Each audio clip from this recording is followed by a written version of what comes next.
Stanford University.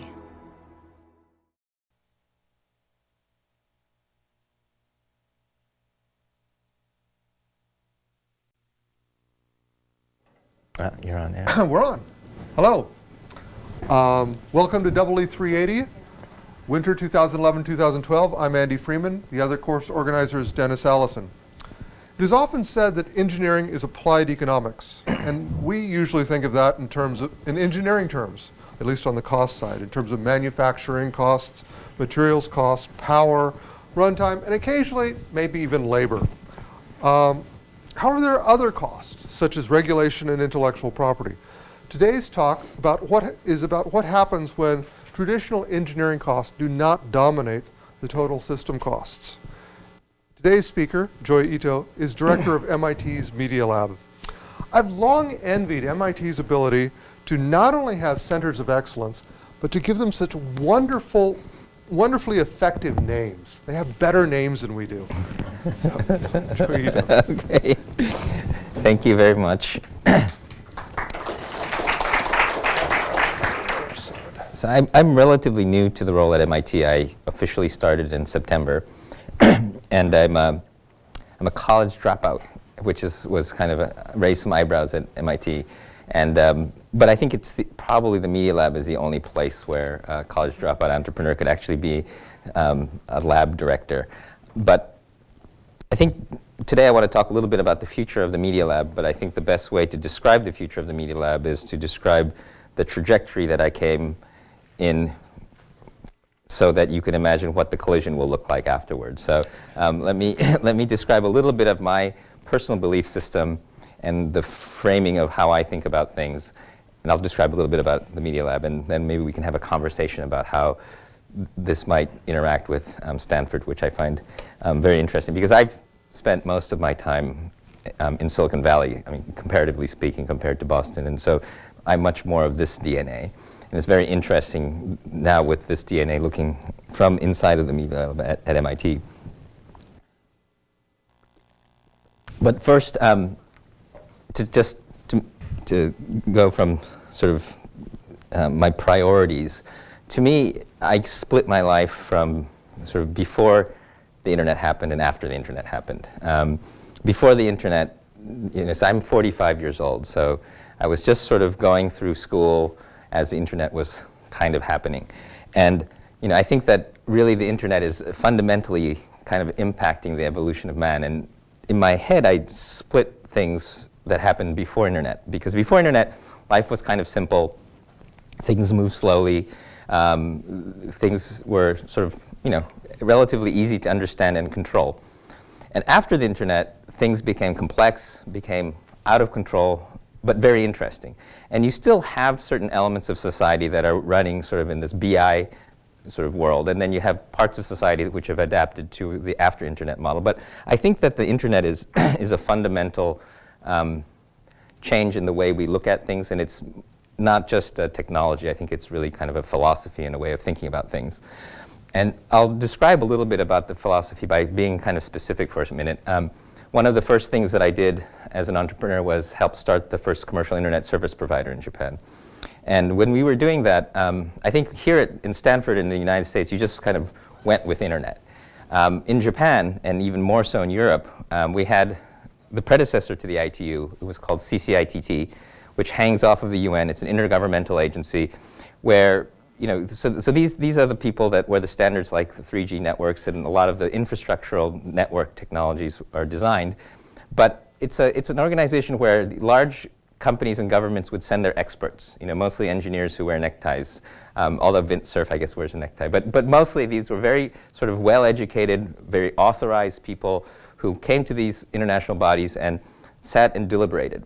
And they were smart people, and their point was to try to anticipate every risk, anticipate every possible use, and try to plan everything very carefully so that when they rolled out the technology, they wouldn't get anything wrong. And it's not a bad idea to do that, especially if you're rolling out lots of hardware and at scale, especially if you can't change it later.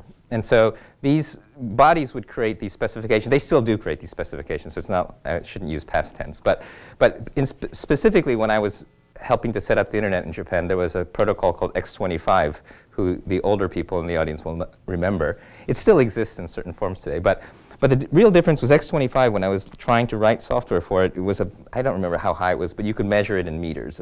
All the specifications you had to read in order to actually implement the thing. And so the only people, sort of by definition, that could render stuff like X25 into usable stuff were big companies and large R&D labs where they would throw hundreds of people at this project, and it would roll out. And in addition to that, it wasn't just the specifications. In the specification with X25, every single country had to have a bilateral agreement with every other country, because of course if you were going to meter it and you wanted to be legal, you had to have contracts everywhere. So it was a very complicated, expensive network to deploy. But it did get deployed, and customers would use this, and we would pay fees and taxes and go round and round. And this was the traditional way of building networks in the telco age. And if you remember, right around the time, and Stanford was right in the middle of all this, TCP/IP was being designed in a very different way, where everyone was connected to the network. It was relatively flat. There was not that much barrier to entry. You had teenagers participating in standards conversations and things like that. And so everybody was all there. And there was also, we were using the network as we were building it. So a lot of the discussions, as you probably remember, happened on mailing lists and things like that. And it was I would say this is a competition between centralized, sort of well-funded, authority-driven innovation versus decentralized innovation on the edges. So most of the groups working on internet stuff were also smaller groups. And part of the message that I want to deliver here, so I think when Larry wrote, this is Lawrence Lessig, when he wrote Code, I think he was at Stanford. Do you remember, John? Yeah. And in the book Code, he argues, I think many of you have read it, that software is like, or code is like law, because it allows you and also prevents you from doing things, and that computer architecture is like politics. And he would tell me that a lot of engineers would come to him and say, I don't want to be political. I don't want to have to think about politics. But in fact, the architecture of the network is very political, just as centrally planned, sort of authority-driven innovation is very politically different than sort of decentralized innovation. And so Larry kind of framed that. And so then when you think about it from a political perspective, this is a slightly biased and technically inaccurate stack, but just for the sake of argument.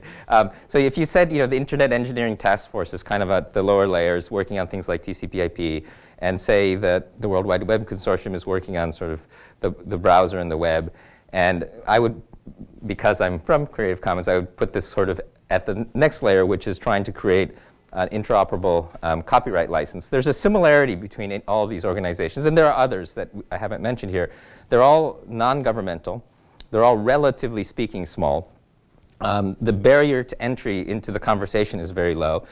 And they focus on interoperability, providing access, and try to create open standards that aren't encumbered by intellectual property. Because the real point is to try to connect everybody as cheaply as possible and allow innovation to flourish around simple standards, rather than trying to predict everything and control everything. And this, again, I think is part of the philosophy of the internet. Because in the old days, again, I remember when you couldn't connect a device to the telephone network that wasn't authorized by the government. And you weren't allowed to open your telephone switch. I mean, if you had a PBX from AT&T or NTT, you couldn't go in and start hacking it. You just weren't allowed to hack on things. The whole point of these sort of open interoperable standards bodies is that they are open, and it fundamentally embraces this philosophy of the internet. What happens also as part of this philosophy, and again, this predates the internet, but really was fueled by the internet, is the free and open source software.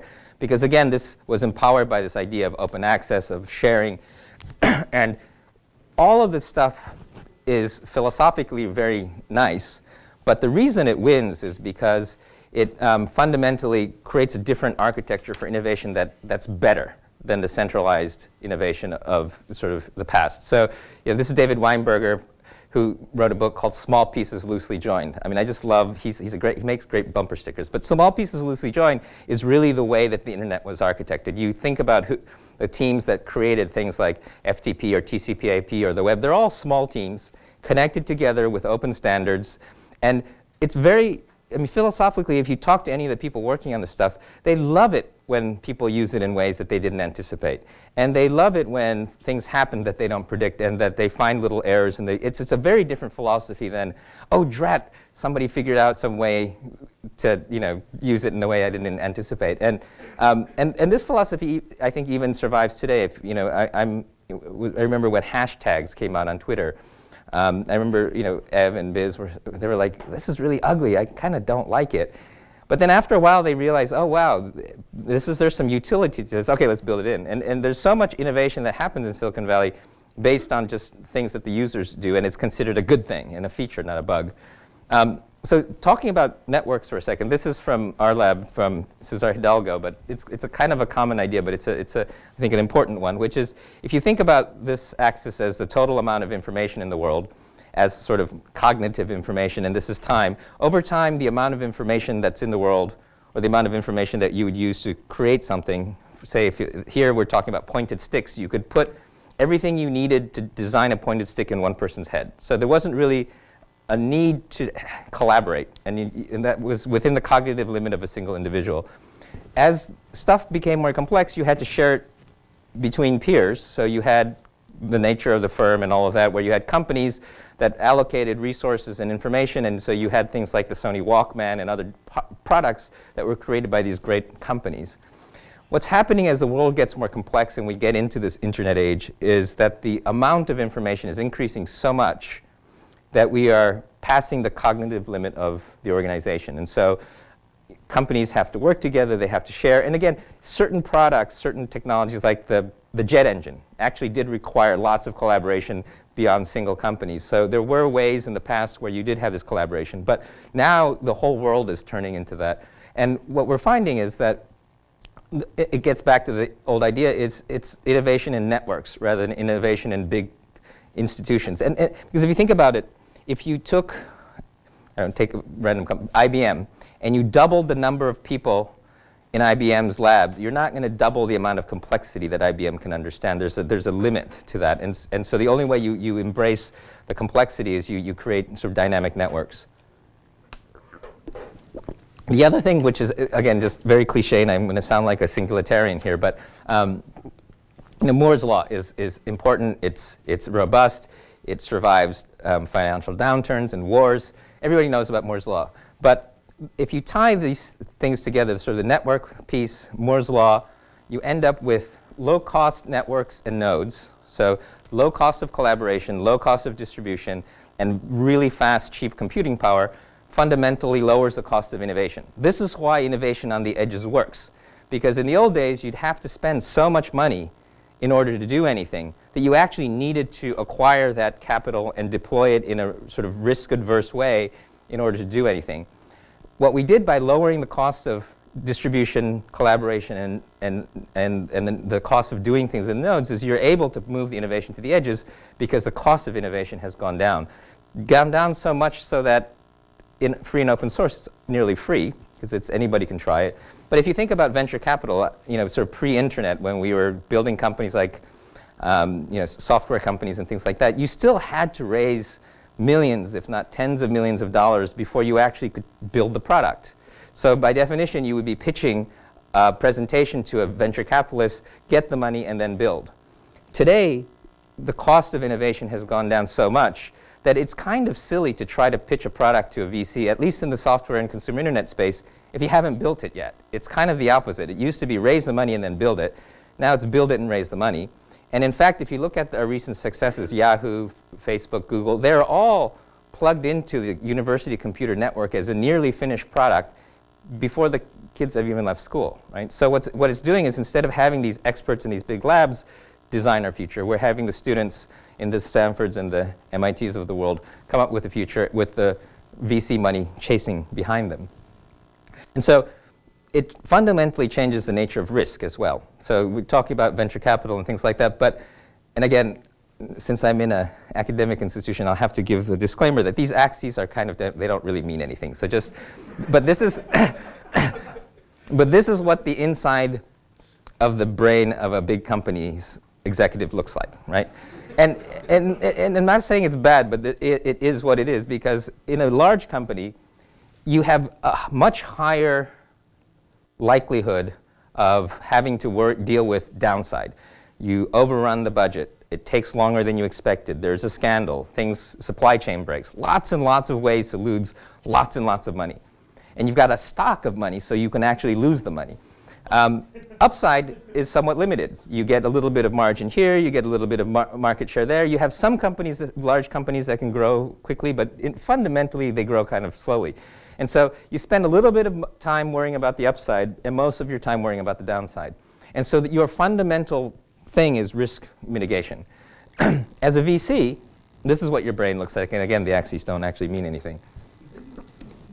But this is kind of what a portfolio of a VC looks like, right? So again, my average investment these days is about $100,000. And so because most companies don't really need more than $1 million to go from minimum viable product to let's test it and see if it scales. And so the most money I can ever lose is $100,000.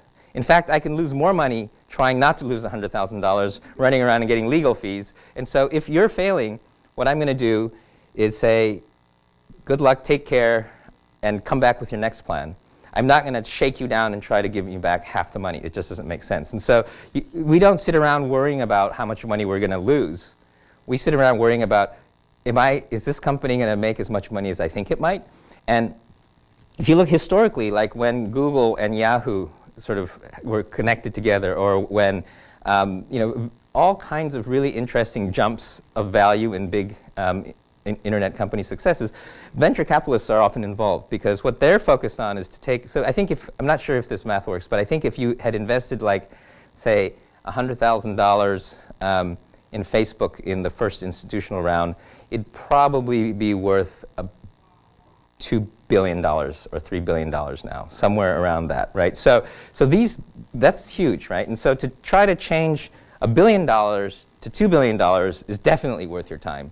Trying to protect a $100,000 investment is totally not worth your time. And so VCs and sort of people who, and this is not just VCs, this is people investing their time in startups. All the people who are in the startup space, and everyone here at Stanford probably kind of lives and breathes this kind of thing, but it is really focused on, okay, let's try again, and roll the dice until you find this. And the other really important thing about this is that you don't really know. I think any investor in Twitter that says, well, I knew this was going to be the one, is lying.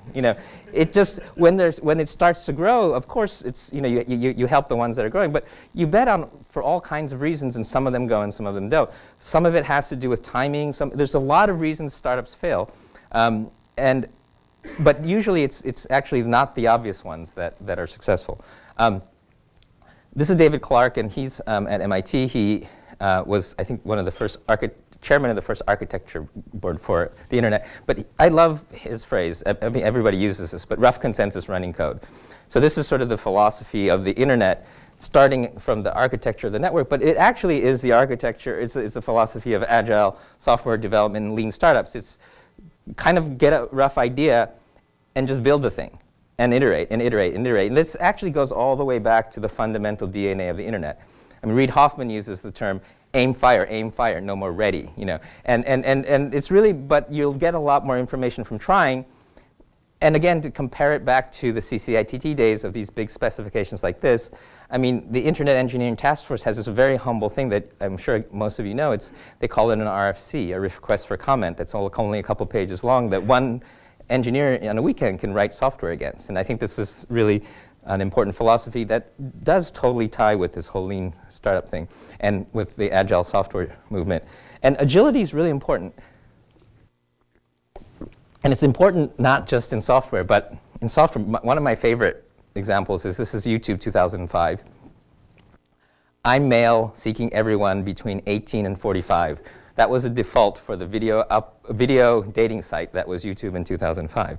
And if they hadn't been agile, if they had been an NSF grant where this was a proposal and they had to deliver this 2 years later, they would have been working on this thing for 2 years and wouldn't have been allowed to change course. And so when I think about directed research, that's one of the big problems, is it's not agile, it's almost anti-agile. You have to tell them the answer before you get the money, and once you get the money, you have to deliver the answer.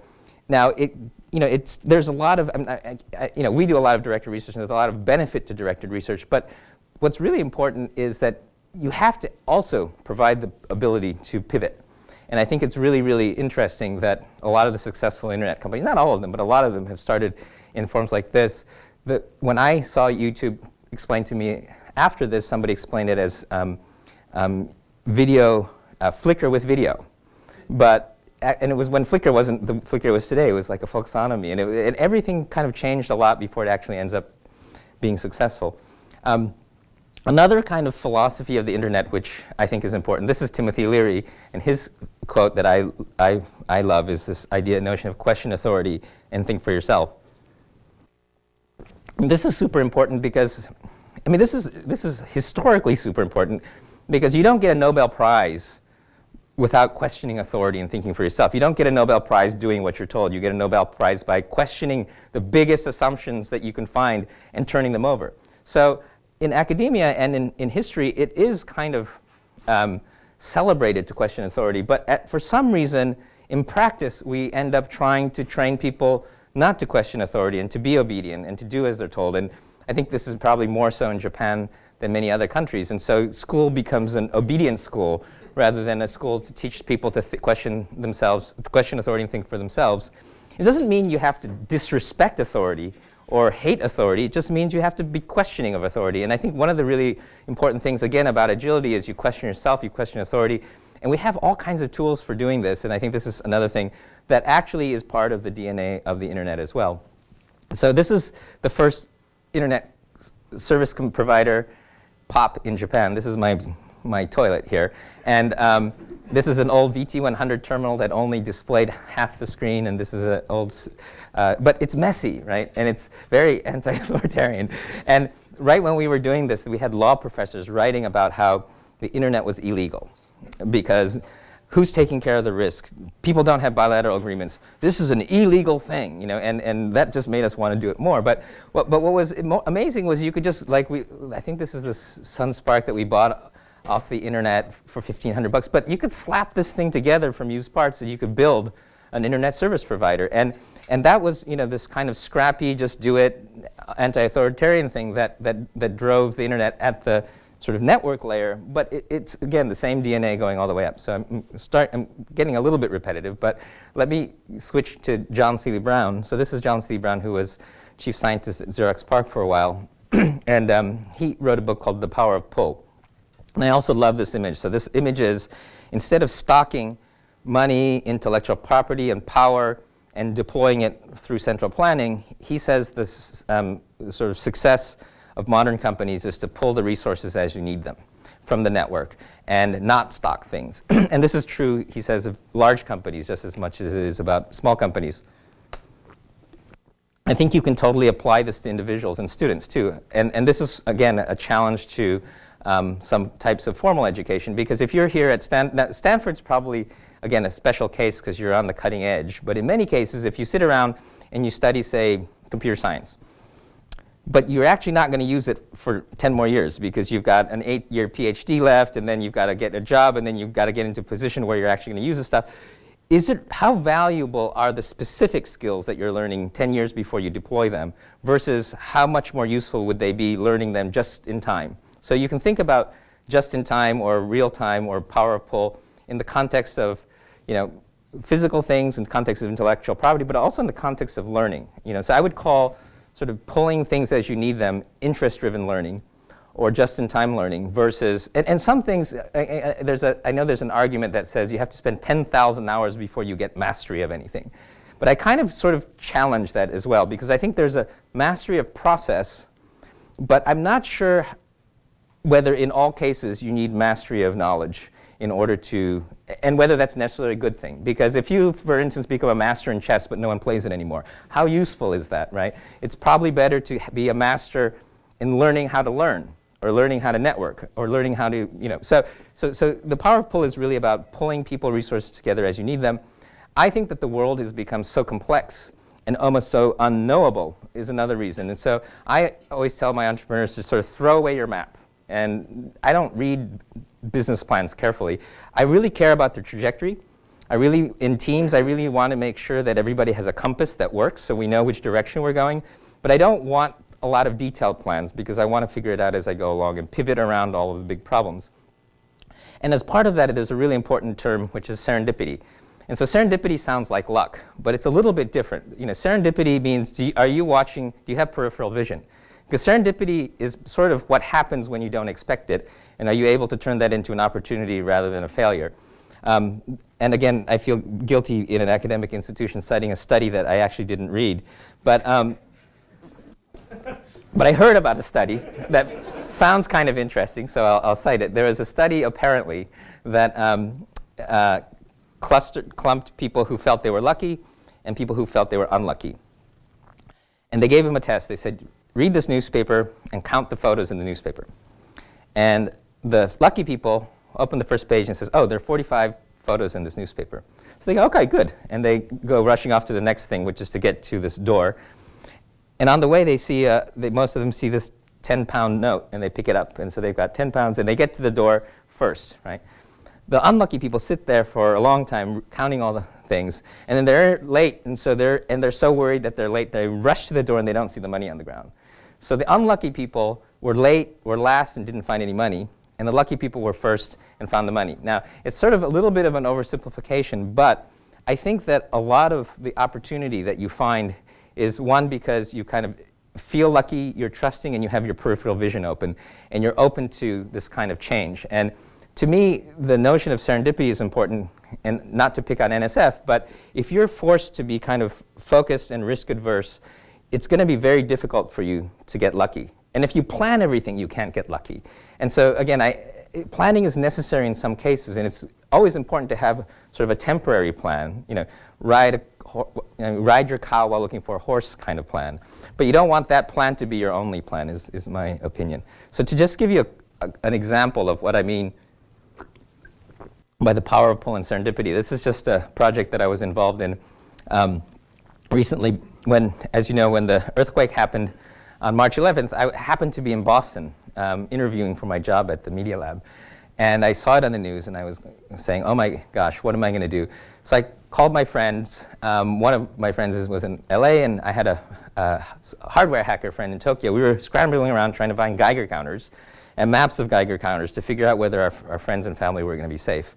And then I reached out to Bunny, who is a hardware hacker friend of mine from Media Lab, and Jun Murai, who's from KO, who built sensor networks.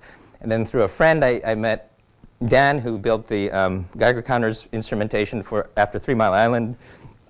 And then Ray Ozzie, I heard, was interested in helping, so we roped him in. And then we got a couple people to fund it. We found a group working on a website with maps. And then we found somebody at IDEO who was working on maps, and we found the Tokyo Hackerspace and the LA Hackerspace. This is kind of within the first couple of days. We kickstarted a project to get Geiger counters to Japan. And then it just, obviously, like the internet grows and grows and grows. And what was interesting was in the first week, people were saying, oh, you don't have a health physicist, and you don't have this, and how about that? But by after, like, say, the first couple of weeks, we had just about every important person that we needed to be the world's expert in deploying, collecting, and sort of visualizing the data that we needed. And then first we realized that there was a bottleneck. There weren't enough Geiger counters. So we're going to have to drive around and collect the data. So we built the B-Geige for bento box. And so we put them on cars and we cruised around.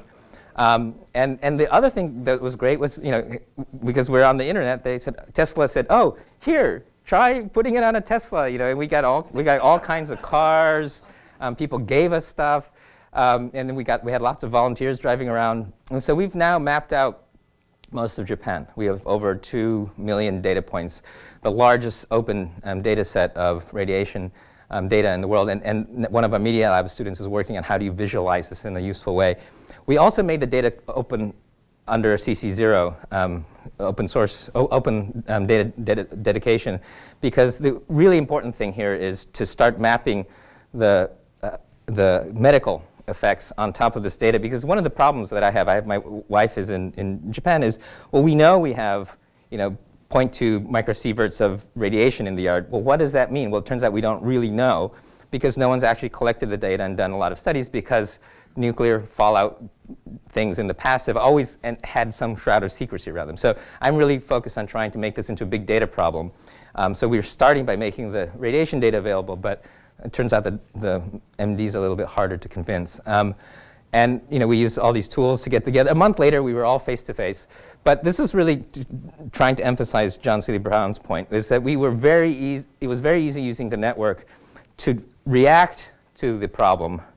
We didn't need to plan it.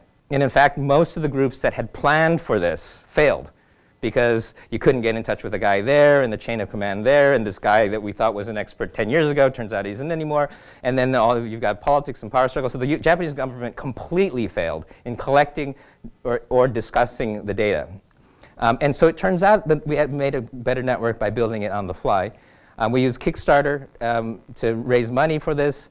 Bunny decided, Geiger counters, it turns out Geiger counters have this little flurry of innovation whenever there's a horrible accident, and then they don't get innovated on for years. So most of the Geiger counters on the market were really kind of, sort of Chernobyl days. And so we said, okay, let's make a state-of-the-art Geiger counter. So this is the Bunny Geiger counter, which is just about to go into production. But the neat thing is that it's open hardware, right? So we're posting all everything online, so anybody can make this. It turns out the people that we're working with are going to make it first, and they're going to make money on it. But the other really great thing, and this will pivot into this next part of this discussion, is that just like open source and free software really enabled this kind of massive innovation, decentralization through lowering the cost of innovation, this is definitely happening in hardware. And so, right now you have, well, first of all, you have people uploading just amazing hardware designs and sharing them. It's a little bit more complicated because they involve patents in a way that copyright didn't, although software also had patents. And then, 3D printing, the costs are going down, 3D laser cutters. This is my friend Lim Casey from PCH International. I don't know if you know this guy, but if you don't, you should. He hangs out in this region quite often, but he's an Irish guy that lives in Shenzhen and runs the supply chain and manufacturing for just about every important product you probably own. And what he's doing is he's hiring Stanford D School students and things like that and doing design. And what he's done is he's shrunk the supply chain so much and really put in kind of Silicon Valley principles into China so that you can use China as if it were kind of Amazon Web Services. You just throw a design and it just happens, and the risk is less, and it just kind of works. And he's created sort of an API for Chinese manufacturing. And so now not only is the prototyping super cheap and the design's almost free in many cases, but the manufacturing is getting to the point where just about any student at Stanford or MIT can talk to Liam and his group. They've got an accelerator, and I don't work for them. And you can just crunch out a product, which is just amazing. Because now, I think what happened in software, the decentralization, the moving to the startups, is going to happen in hardware. And I think this year is the year. I predict it. Well, it's actually, I don't have to predict it because it's already happening. You see Motorola being acquired, HP getting out of hardware, and you see, the Amazons of the world becoming hardware companies. It's going to happen to biotech too, right? And getting back to that, sort of Singularity University's sort of favorite Moore's Law, whenever an area jumps onto Moore's Law and becomes information-driven, you're going to start benefiting from Moore's Law's speed and sort of geometric growth. And we're finding that with computers. I mean, and with biotech. And there's just so much stuff to talk about here. I don't have time. But you can literally now have this I saw a demo of this graphical interface where you can drag properties from genes into this little thing and click print, and then some lab somewhere will create a virus or bacteria and ship it to you. And it looks like a 5-year-old can now do sort of synthetic molecular gene design and actually have it prototyped, which is amazing. And so I think this is going to happen in biotech as well. So let me try to connect it a little bit to the Media Lab. So that's where I think things are going. What's neat about the Media Lab is we actually, when we say, our degree is called Media, Arts, and Science. Media is kind of anything that you can express stuff in, including synthetic molecular biology and opera and education. And so just about anything you can build with, we consider media. So media to us is very broad. Nicholas says that was the only word that MIT would let us use.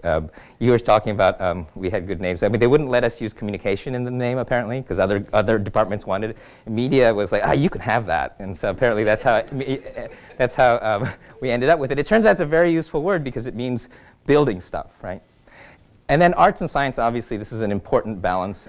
Just for like with every startup, you want the designer and the engineer together. Arts gives us the ability to not just focus on the hard sciences. It also is a way to sort of, that adds a different kind of rigor to the expression.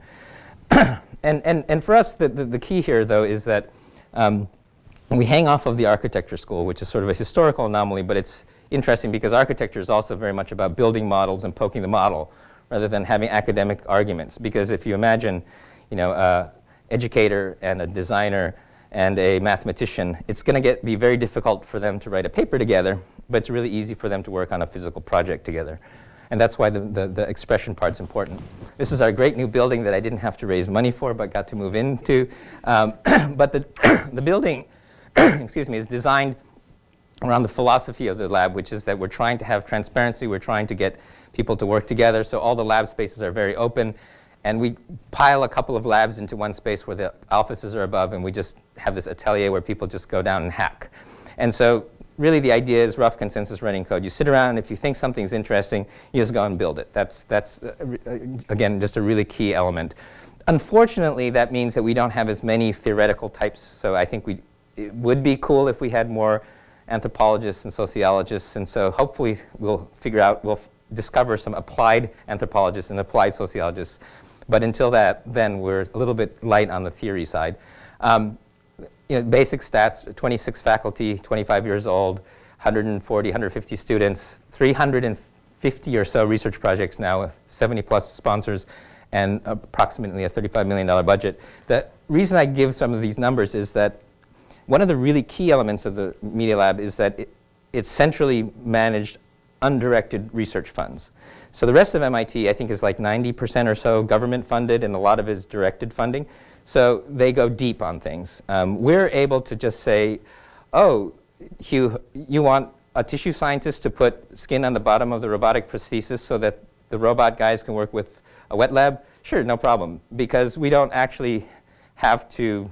That's the whole point of the Media Lab. And so when we choose our faculty, we choose the faculty and the students by whether they could do this better anywhere else.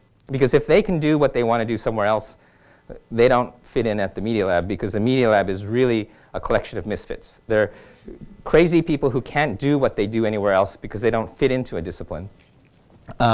So diversity is one of our key strengths. We have people they're individually very deep in where they come from, but none of them overlap, and they all work together, which is an important thing. And even historically, there's very little overlap. We're doing a faculty search right now, and we describe ourselves as anti-disciplinary,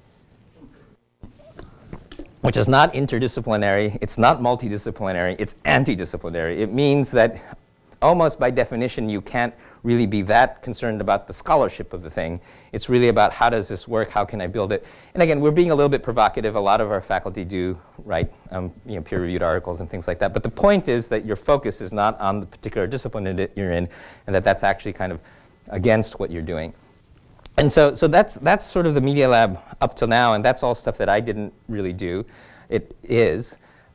What I'm trying to do at the Media Lab right now, thinking about the network, thinking about how when the Media Lab was created 25 years ago, there were a lot more products that were run by individual companies. And if you think it was before the internet and before the personal computer revolution. So it was a lot about figuring out man-machine and interfaces and empowering the individual. I think Media Lab, I think was one of the few first places that said, oh, we should have a multimedia workstation on everyone's desk and things like that. And it's evolved and it's done a lot of great things. But philosophically, what I'm trying to do is push it from this kind of container model into sort of a platform model. And also it's kind of a container in that we have this wonderful building and we have a lot of people there. We do collaboration, but it's kind of comfortable to be sort of in the Media Lab working with ourselves. We haven't had as much need to go out so much. And so one of the things is, to that point, I'm going to focus less on products and more on ecosystems, like that network graph I was explaining, and try to get the companies to work together and try to think about grand challenges that involve working in ecosystems. This also means working with other institutions more aggressively.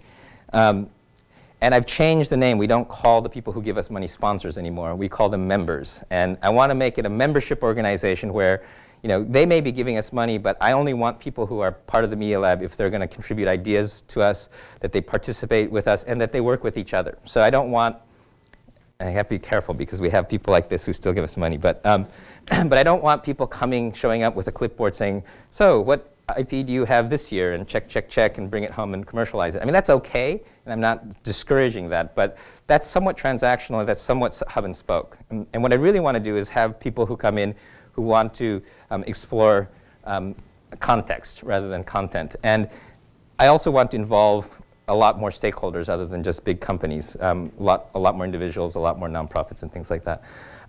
And finally, this is my last slide, is I want to make it a network. And so part of the reason for reaching out to Stanford and other institutions is that I think the Media Lab just needs to be its own network, but also part of a network of networks, and really think of ourselves as a way for things to connect. I mean, obviously we'll be doing a lot of our own research, a lot of deep research, but I think a lot of it is to convene people, to connect to people, send people out.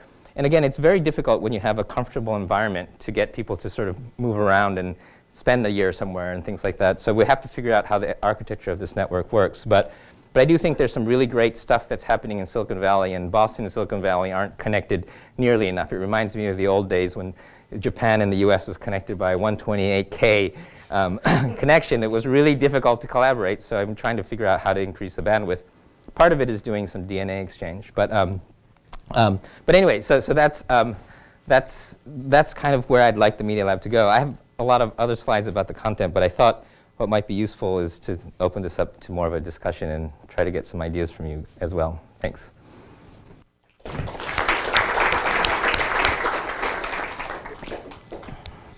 Am I? So. Ed Feigenbaum, computer science.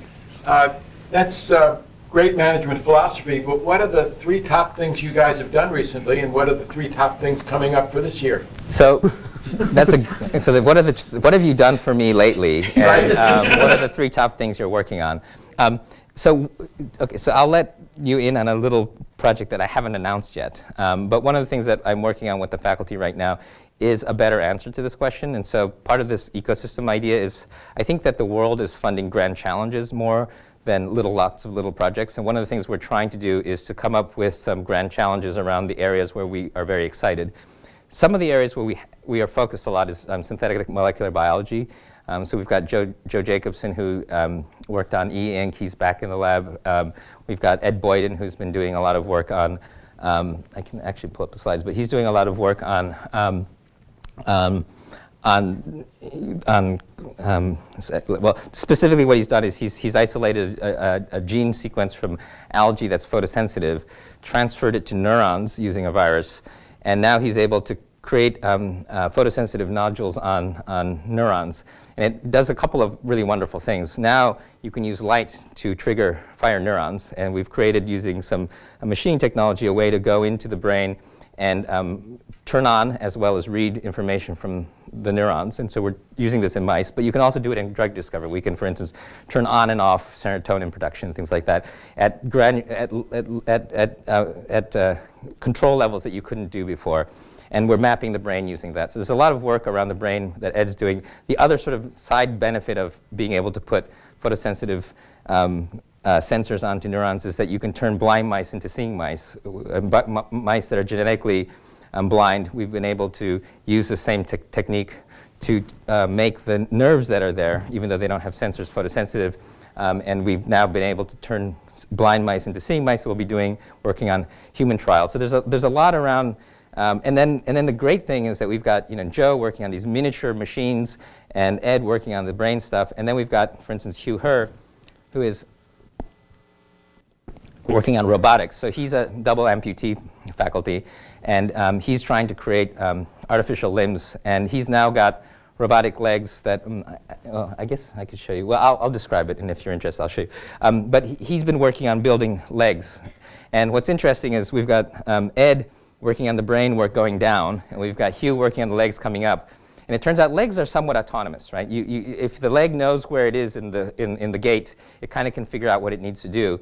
It turns out your arms, I mean, and Dean Kamen's been working a lot on this, but it turns out your arms actually have to be controlled by your brain a little bit more. So we're trying to figure out, does Hugh or Ed figure out the arms first? But we're working on this kind of general, there's a sort of general human 2.0, but then more specifically when we get to the brain, synthetic molecular biology is one area that we're very, very interested in. Another area I think is this, it's kind of a meta point, but it's the future of learning. Because I think there's a lot of, in my explanation, we talked about a lot, I mean, there's a lot of, in today's world, we need to learn how to teach kids to learn, teach kids to collaborate. And I think, the whole point about, cheating should be a feature, not a bug, and you should, we have a lab called Lifelong Kindergarten, which is where Lego Mindstorms and Scratch and other things have come out, but it's really the idea of learning through construction rather than learning through instruction. And how do we then turn what we kind of know is true, which is that kids learn a lot in kindergarten by tinkering, but how do we turn that into more rigorous understanding of how people learn? And so one of the things that Nicholas is working on is, can we, for instance, teach children how to read without any human intervention? What does that look like? So there's a lot of work around the future of learning, and because there's so many people focused on trying to fix education, but as a college dropout, I hate to be educated and I love to learn. So what does that look like when you think about it as a rigorous thing? So, and it's not just pedagogy in the sense of, I think that having the right technical tools and also a place where we can experiment is going to be really interesting. So the future of learning is another area that I think I mean, Scratch has 3 million Creative Commons projects and used all over the world. So it is a very successful thing. I know that we're, thinking that everyone should be a teacher. So peer-to-peer learning, peer-to-peer teaching. I mean, this is how kids teach each other things like code and stuff like that. It's very difficult inside of a traditional institution, because you do kind of like the professor-students study group model. And it's very difficult to get away from that. But I think that if you are allowed to research it sort of as a technical thing rather than a pedagogy thing, and maybe you can get away with a little bit more subversive stuff. So that's an area that, another area we're working on.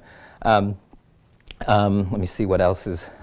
We've lost a lot of arts faculty, so the 2 faculty we're going to be picking up are going to be arts faculty. That's an area that we are going to be augmenting more. But I guess, but there are 350 projects, and I hate, as a lab director, picking a few, because I think all of my children are just as lovable. And I think there's a lot of really interesting things that we've been doing on user interface. I actually, part of my talk was, I was thinking of going through all of the work that we had, and I didn't do it. But having said that, do we have really well-known grand challenges? Not so much. And so what I'd like to be able to do next year around this time is to say 5 big things that we're working on that are going to be, sort of billion people impact things. World Thanks, University and School. I'm curious in what ways the MIT Media Lab has collaborated as an organization with very fruitfully and in a variety of sort of networked ways with other media labs in other countries, perhaps. I asked this in Developing World University and School. We'd like to have a media lab even in 3,000 to 8,000 languages, both for degrees but also free, open, accessible as wiki. So the collaborations have happened at the PI faculty level a lot. So you'll find we're always collaborating with local institutions when we need to do things in the field, like in Africa or India, things like that, or with Mass General. And Ed Boyden's working on synthetic biology or molecular biology. He's working with labs all over. I mean, hundreds of different organizations. I don't think we have. So when Nicholas was around, there were attempts to try to set up things like media labs or do more sort of institutional collaboration. While I think there may be some cases where that would be good, I am finding more and more that we want to create a network and allow things to be more organic. And so, I want to create an environment where it's a good thing for people to do that, but I don't think sort of lab director to lab director stuff necessarily, I mean, especially when it's around content is I'm not sure if that's fruitful. Although I'm not against it, I just haven't spent a lot of energy on that. I'm Les Ernest. I used to be the principal bureaucrat of the Stanford Artificial Intelligence Lab. We sent several people to the media lab over the years. It appears to me, well, first of all, you divide time into BI and AI. To refine that a bit, there was an earlier era that might be called BC, before computers. Yes. I grew up then. And was hired by MIT in the late 50s to work on a project that made networking possible. Mm-hmm. Without it, ARPANET would not have happened as soon as it did, certainly. This was called the SAGE Air Defense System. It introduced two important things. It was the first network anywhere, first computer network, and it introduced a crude form of time sharing. Those then both got refined and made possible ARPANET, which I helped start. But SAGE, incidentally, was also one of the biggest, well, the biggest fraud ever perpetrated by MIT. They had the good sense, it cost taxpayers many billions of dollars, more than any Ponzi scheme ever. But MIT did have the good sense to get out of it. They quit, spun off a nonprofit corporation called MITRE to carry on the work and the fraud. So that's a bit of history that you might want to look into and plug into your story about where the networking came from. No, that I will. I know a little bit about it from echoes of it, but I will look at it now from the lens of MIT. I do think, just to riff on that a little bit, though, I'm as an entrepreneur. I don't know if you read Bruno Latour's Science in Action. It's a wonderful book that sort of goes into this myth that scholarship and science are just smart people in touch with Mother Nature. That in fact, you need tons of money to open black boxes and do research, and money is political, and citations are political, and that in fact, what happens, especially in large institutions, is that you start to get this clustering of energy around the money, and the money is around politics, and a lot of the interesting stuff around the edges doesn't get supported. And again, to my main argument about the cost of innovation going down, it actually depoliticizes a lot of things. So when you have to build a super collider, it's still very political, but to try an idea around social networking or something like that, actually, you don't need permission, you don't need a big government grant. And so I'm interested in some of the really expensive research if we can kind of be associated with some point. But really what I'd like to focus on at the Media Lab is stuff that doesn't cost a lot of taxpayer money, that is very agile, where we can do things that other people wouldn't fund. And so in that sense, I think we're hopefully very different from the MIT that you're talking about. It's been generally noticed that research is a dying breed in the U.S. corporation. Research laboratories have been almost universally wiped out, with only maybe one or two exceptions. The ones that are left really are just advanced development organizations for the product groups. Mm-hmm. So how do you engage these guys with a little bit more vision beyond that when they're focused so strongly on their next product? And how are they ever going to get your research into the next product anyway? So, how do you deal with that impedance mismatch? Yeah, it's exactly, that's my, you're sort of welcome to my world, because I have 70 plus companies, a lot of them very focused on their 4-year roadmap, and can you help me make this razor blade sharper kind of thing. And but when I talk to the companies like the Toshibas of the world, who have been members of the Media Lab for 28 years, right? Why are you still here? It's they go back in history and they remember those key moments where something that they saw at the Media Lab made them do something fundamentally different. And so it's this kind of peripheral vision, serendipity thing. It's not that we made that one product a little better. It's that they got out of Japanese HGTV and got into this other HGTV, or that, so it's really, they either stop a bet or they place a bet at a very strategic level because of something they see at the Media Lab. And so even though a lot of the companies focus on our intellectual property, I don't think that's the primary output of the Media Lab. The primary output of the Media Lab is for the senior strategy level people to come in and have their brains shaken. That's not the only thing, but that's one big thing that I like to work on, and that's why I'm focused more on, say, the Chief Innovation Officer and the strategic person rather than the R&D lab for new people. We have a lot of relationships with R&D labs, and there's a side benefit of some of them getting students and things like that. But getting back to the future of research, I mean, I think it's really important that people like HP getting out of hardware. I mean, there's a bunch of different reasons that they may have done that, but one of them is if you talk to any big hardware company, their product roadmaps are 4 or 5 years out, and they're just like what you're saying. But if you imagine that getting back to Liam Casey and PCH International, if you imagine that all the software companies can now apply their software agility to hardware, it's going to be very different. So it's I think, less about doing long-term research or long-term engineering. It's much more about being agile and responsive, and engineering and research being much more distributed, and being able to pull the stuff together as you need it. And so again, you have deep areas of research. You might find the sensor here, you might find this little piece there, but you'll find them in little startups all over the place and not inside of these big research labs. So I think the successful companies, successful software companies like the Facebooks and the Googles of the world, they're always looking at the startup space for innovation, and they're really good. And even Apple. I think Apple, if you opened up an iPhone, you'd probably find tons and tons of stuff that weren't created in these big research labs, but in little tiny companies all over the world. And so orchestrating that network and that ecosystem is really important. And I'm trying at the Media Lab to, one, give people the kind of DNA to understand that, and two, to sort of help them, create a way of doing innovation that's very different from what they have now.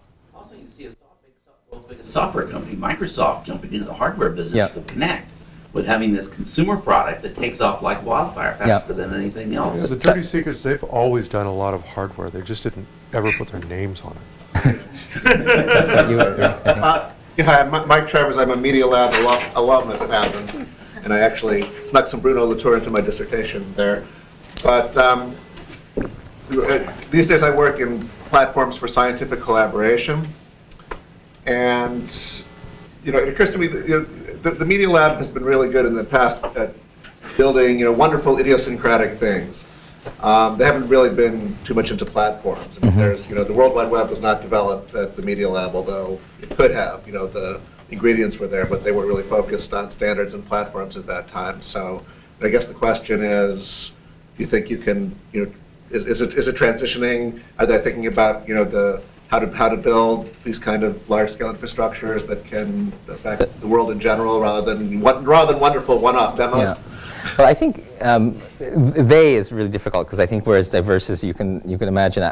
So we stole Sepp Kamvar from Stanford, as you know, and he's wonderful in terms of understanding platforms, and he's working on a programming language where people are the primitives, and I think he'll be talking more about that, so I'm not going to let it all out of the bag. But I do think sort of open standards, programming languages, APIs, those sorts of things are things that I would love to see happening more at the Media Lab. I think that the layers, if you think about my sort of technically inaccurate stack, if you think about the layers going up, the stuff that needs to be standardized has gone from sort of more of the network protocol layer to things that the Media Lab tends to be able to touch. So I do think that's important, and I think one of the failures of Silicon Valley when I was mostly working on startups is that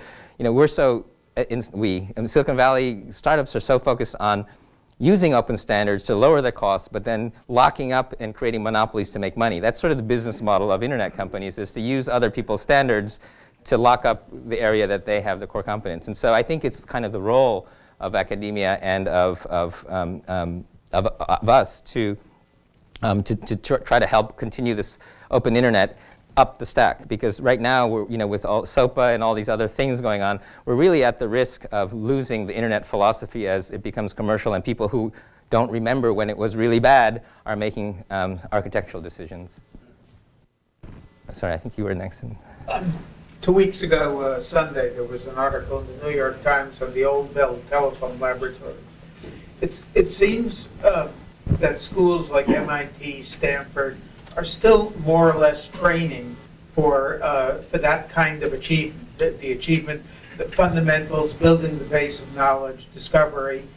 At the Media Lab, what I think I'm hearing, and the people I've known, seem to come out of this kind of training, but do something very different, more eclectic, this free-for-all mode you're discussing. So I guess if I want to turn that into a question, how do you see the educational system bearing on the Media Labs? Do you like it the way it is, or would you like to see changes in the direction? Yeah, so again, I'm going to talk about something I haven't talked about publicly yet, but it's because it's not done. But one of the things that I'm working on at the Media Lab is, so fundamentally, I think this is probably true across MIT. It's very well designed for people going into the Bell Labs of the world, because you can kind of get your job before you finish your PhD, and you can focus on your PhD, and once you get out, you go to the job. Well, it turns out, if you're a research assistant at the Media Lab, you're supposed to be working 100% for the Media Lab. You're not supposed to be doing a startup on the side. And it doesn't work well from an intellectual property perspective, and it works even less well if your faculty advisor is really trying to get you to graduate and finish the PhD. And it's distracting because once you get out, we kick you out of the nest, and suddenly you don't get your stipend, you have to start paying back your undergraduate loans, and you're panicking. And the students tend to get little consulting jobs or get stupid money or run with the wrong idea. So one of the things, and I noticed this and everybody knew this was a problem, so what we're going to do is we're going to create a runway for after you graduate. So a postdoc program to make entrepreneurship an official thing. So if you want to become an entrepreneur, you sign, and we have sort of entrepreneurship programs, but I want to formally make it more of an official career path. I think one survey that I saw for the Media Lab, like 70% of kids at the Media Lab wanted to be involved in a startup. And so Stanford does it very well. I think you have a lot of programs to do this. MIT, Sloan Engineering, they all have different things. We don't really have one of those at the Media Lab. So specifically what I'd like to do is to create an official thing that you can do after graduation, where we kind of take care of you until you figure out what you're doing in terms of doing a startup. So that's one piece of it. On the Bell Labs thing, this is more of a question because I don't know about it too much back then. I do think it was a really important institution, but it's kind of like they had a really unfair advantage because they had a monopoly where they had tons of money, and I sometimes wonder whether that money would have been better spent differently, because it really is kind of an unfair advantage. It's kind of like we don't build pyramids anymore because we don't have slaves. Well, we don't build Bell Labs anywhere because we don't have this treasure troves of cash that come from having monopolies. And I wonder whether the cost of the monopoly versus the benefit of the monopoly in terms of total amount of innovation, I'd like to see that analysis. I don't have a strong opinion on it, but that would be the one variable I'd throw into that New York Times article. And I think you're next. Open source in academia and like bringing more of the open source methodology into science and research, sort of opening up research, opening up journals, open sourcing code, IP, and all of that sort of thing. So I have a strong opinion on this,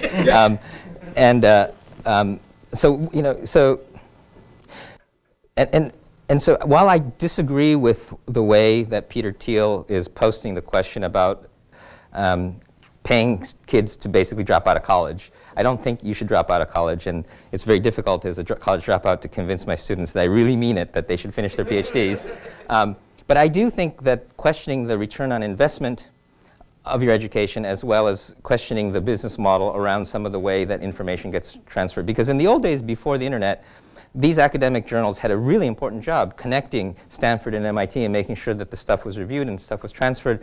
But today, I really question that a faculty member can't take their own article and post it on their own webpage because they signed the copyright over, or that some kid in a developing country can't get access to academic information because his subscription costs $18,000. That's just ridiculous and against even just fundamental academics from my perspective. And so that's kind of a problem, because you don't want to destroy these academic journals either, because they're a really important custodian of a bunch of stuff, but it's kind of like they're wrapped around this thing that we need to help them figure out how to get out of. So that's, on academic journals, I think that, Public Library of Science, there are a lot of academics who are just not publishing in journals where they can't submit work that's, and still keep it open. But I do think, again, it depends on your field. If only faculty in rich universities are working in your field, that's fine.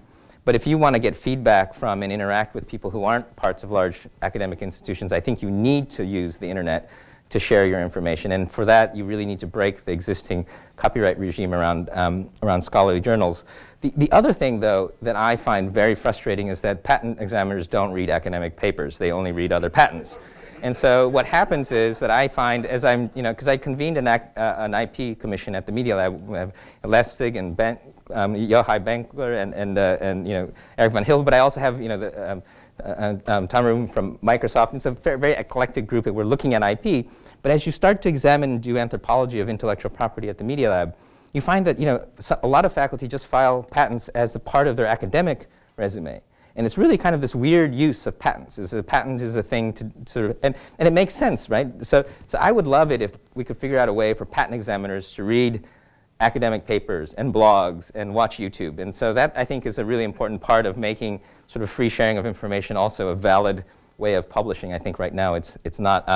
And in terms of open source and sharing, I think that, again, it really depends on the faculty. We have faculty who are completely embrace that.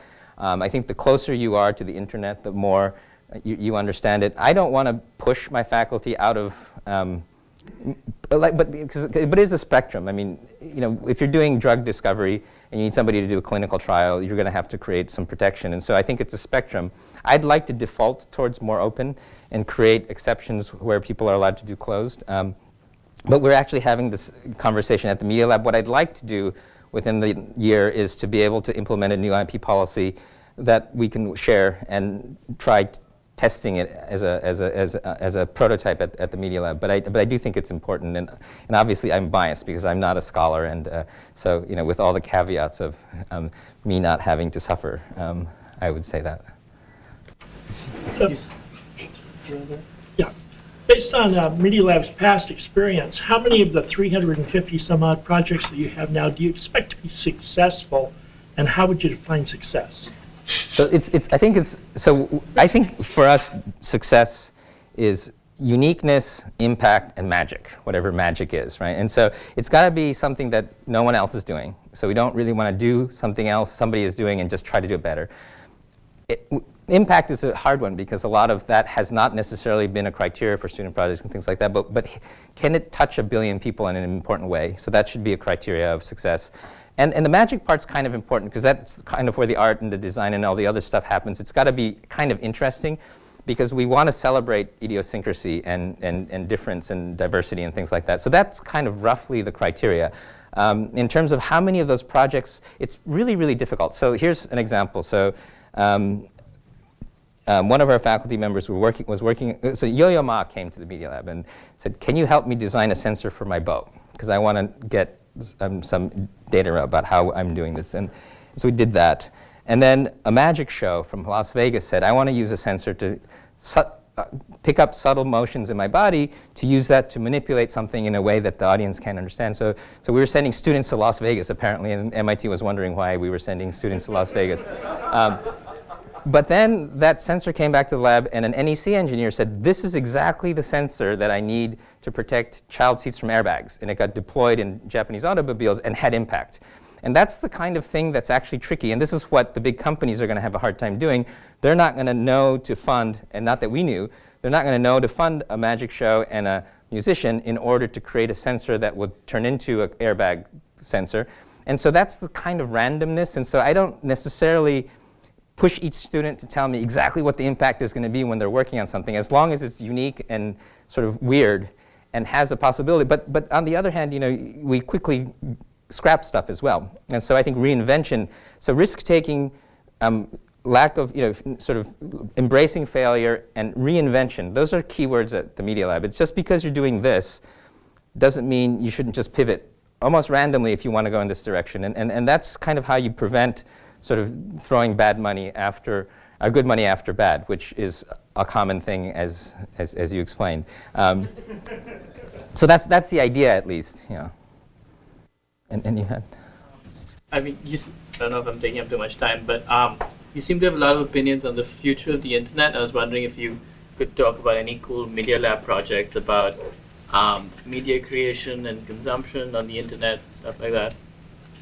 Yeah, so we have a group that's funded by the Knight Foundation, and just a disclaimer, I'm on the board of the Knight Foundation, so there's a little bit of a conflict, but it's it used to be called the Center for Future Civic Media, and Ethan Zuckerman, who came from Berkman, just took it over. He's a new director, and he changed the name to the Center for Civic Media because he wanted to have it about stuff we can do now rather than the future, and which I liked. And they're working on a lot of really interesting things around engagement, around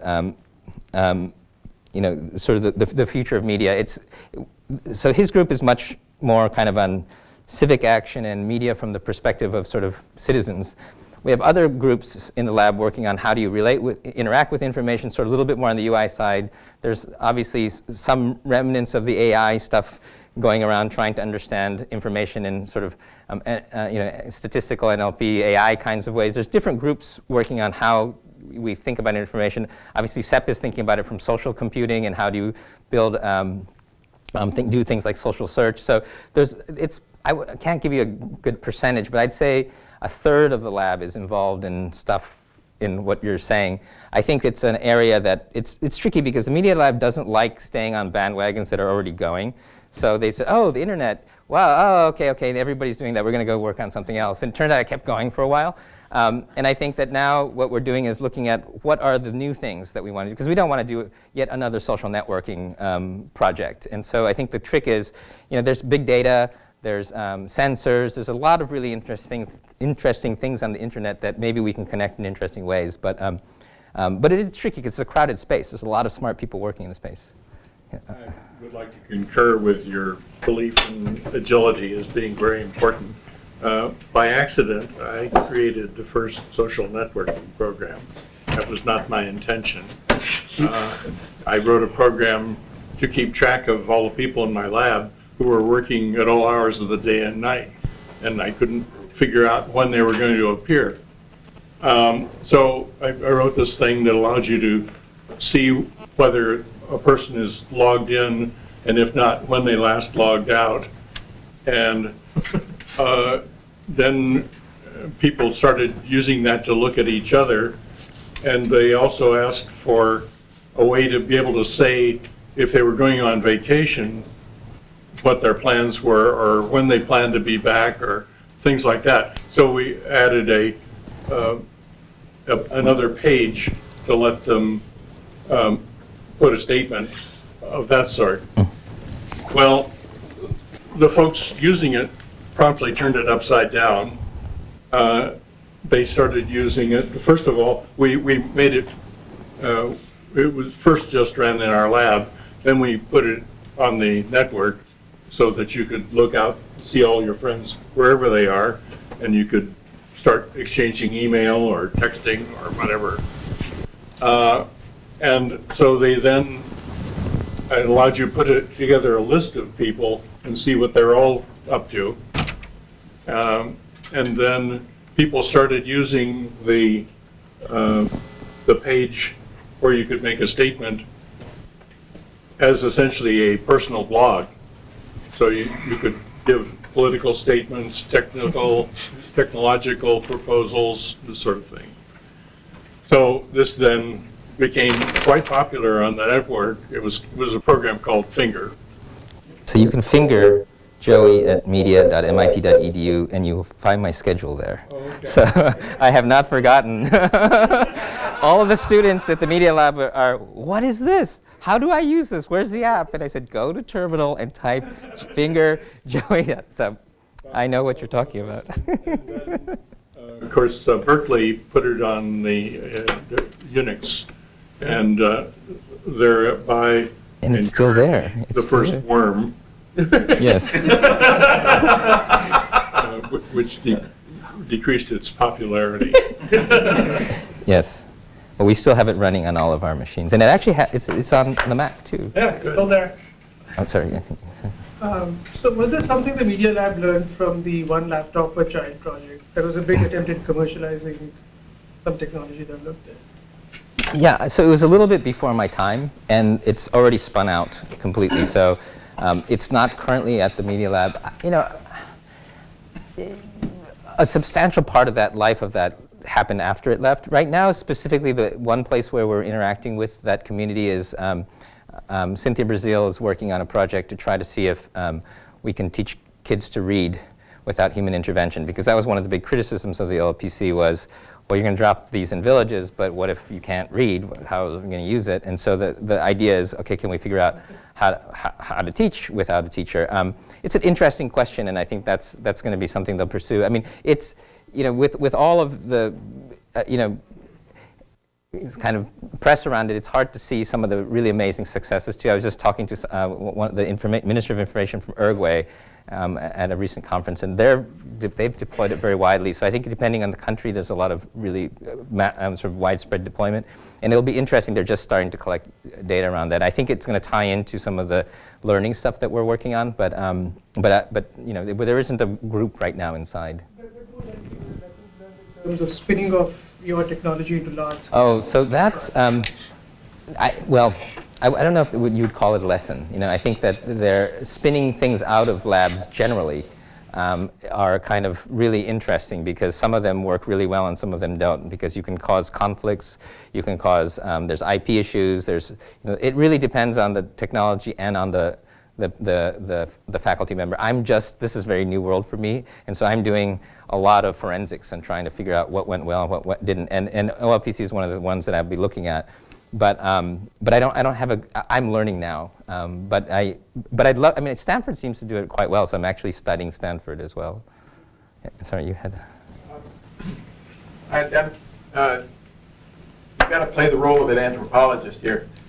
You know Silicon Valley really well, and now you're learning Boston, Cambridge, and Route 128 really well. In 1993, Berkeley professor Annalise Saxenian wrote a book called Regional Advantage, which tried to explain the migration of the IT industry from Route 128 here. So, a couple questions. Do you think it's migrated back? And if not, how do you see the difference between these two cultures? So I love that book, and I think that it's pretty accurate. So it was a question about the book Regional Advantage and the sort of, I don't know if you call it brain drain, but the focus, I mean, sort of the energy going from Boston to Silicon Valley. And I think that it ties to a lot of what I was saying, I think, which is that if you're focused on working with big companies, they slow you down a lot. And you know, Reid Hoffman, who's I think one of the best investors around, he always uses the metaphor that a startup is like throwing yourself off a cliff and trying to figure out how to build the plane before you get to the bottom. And funding are little thermal drafts, but they don't actually help you until you learn how to fly.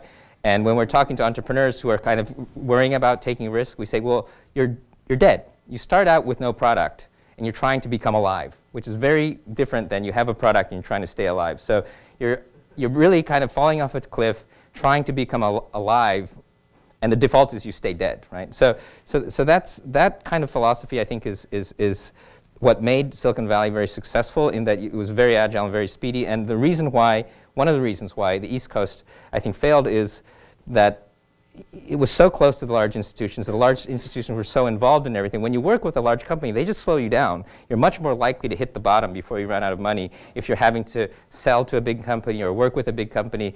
And so I think the best companies are companies that don't have to do sales on their own, that are viral, and don't depend on any large institution. And so whenever I see a business plan, I try to figure out how to unhook dependencies to large organizations. That's sort of a fundamental rule for me of consumer internet. Whereas in the West Coast, East Coast, even today, you always have these big company guys around saying, oh, we'll give you a big contract, but then the contract takes a year longer and you die. And I think so there's a lot of complexity and power. And I also find, and this is maybe a little bit subjective, but I find that East Coast VCs who've been very successful in enterprise think of impressive entrepreneurs in a certain way, which is people who are really good at selling enterprise software tend to be impressive people, the Jack Welches of the world. Whereas if you look at sort of the Ev Williams or the Mark Zuckerbergs, they're not impressive in an East Coast way. They're impressive in kind of a scrappy way. And those scrappy entrepreneurs aren't really kind of like the kind of people that impressed people in the past in the East Coast. So I think there was a kind of a bias among the funders as well. Having said that, I do think there's some advantage coming back, because what was happening in Silicon Valley, like if you go to the VCs, the first-tier VCs, many of them will say, well, we only invest in companies that have, you know, and these sort of these characteristics of software companies, which are scalable and, you know, are huge and don't have these dependencies. So that's really the low-hanging fruit, the juicy part of the ecosystem. And since you had all the bright people and all the money here, you could take the juiciest part of this whole ecosystem and just focus on that. But there's a lot of other stuff that isn't as juicy but still important, like stuff that involves privacy.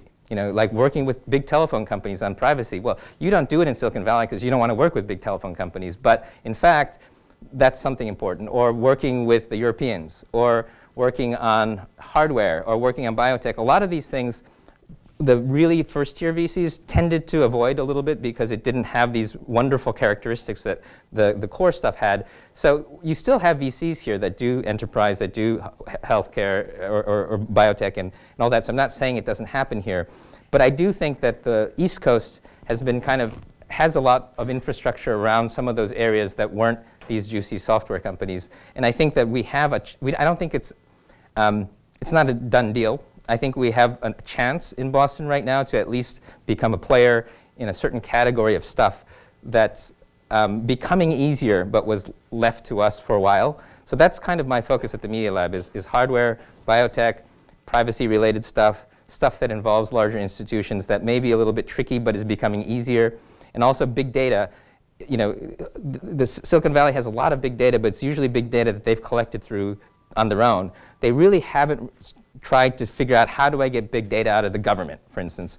And that takes a lot of work, and actually it's nice because we're close to, so I think the advantage that we have of being close, or the disadvantage we had of being close, might be turned to an advantage in certain sectors. That's my my hope. How much of it was perhaps due to the fact that MIT just dominated, so there was no other game in town, whereas Stanford had to compete the whole time? I would defer to other academics on that. I don't have a good answer for that. I don't know. You just got that little Harvard school, and that. Yeah. You didn't have first-rate competition, local. Land to lease. Yeah, maybe that's. Hi, I'm Sakshi. I'm a student. And I was wondering, could you speak a little bit more to the kind of vision or initiatives you have around the big data part that you just touched on? Yeah, so, this is, I didn't talk too much about big data because I think that people talk about it a lot, so some of this might be obvious, but I think one of the really important things about big data is that because of Moore's law, it's growing geometrically, and one of the things that agility is very helpful for is that every year we're able to do something sort of qualitatively different than we were able to do a couple of years before, and so it's really hard to create big data roadmaps, and so the sort of by the seat of our pants kind of way that we work at the Media Lab allows us to be a little bit more agile in trying to figure out what kind of big data stuff we're going to do next month. And also, I think the privacy is a really important area. And so privacy-enhancing technologies, reacting to privacy policy, because a lot of juicy big data is in privacy space. The other part is because we're arts and science, we're very good at visualization. And I think visualization is a key component to have very integrated into the real sort of the math and the computing as well. And I think that's another advantage that we have is we have the kids who know math sitting right next to the kids who know how to visualize.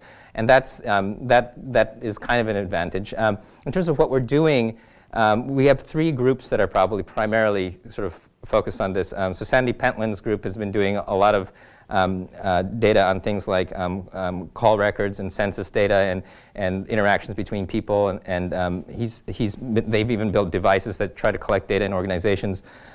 Sepp Kamvar, he did social search and social computing, but he's done a lot of analysis of emotions and things online. And then, who else? And Cesar Hidalgo, who's also new faculty. He came from the Kennedy School. He's a sort of former physics guy who's now applying science and math to the economy and to things like that. So he recently produced this book called Atlas, which you should definitely look at. And what they did was took this thing that used to be somewhat like putty, GDP, and actually tried to parse it. So he took the whole Dun & Bradstreet product space, all the import and export data of all the countries for 50 years, and created this very complex complexity index, which is basically what sorts of products do countries make, what is the complexity of the products they make, and what products are countries more likely to make. And it turns out that you can't make products in countries that aren't in adjacent spaces to areas that you already have products in. So you can actually predict the growth of countries a lot better once you understand what products they make. And that wasn't in most of the previous models. People did things like education and governance and transparency and assets per capita and stuff like that. So this turns out apparently to be 4 times more accurate than the the World Competitiveness report from the World Economic Forum, and is sort of off the charts better than anything that sort of the traditional economists use. And it turns out that if you apply data science to economy, that you can learn a lot. And he visualizes it and creates a tool that you can use. So he's interesting because he comes from a little bit more of an sort of Kennedy School type thing. That I'd love to see more of that. So we're going to be working with people who have been working on things like open government data and things like that, and allowing people who have been more in the policy side and providing them tools to express and think with big data. And I think, are we out of time, or do I keep going? You can keep going until as long as you want, but let's turn off the clock. Let's turn off the camera so the live audience. So we can ask real questions. So I'll take your microphone from you. For more, please visit us at stanford.edu.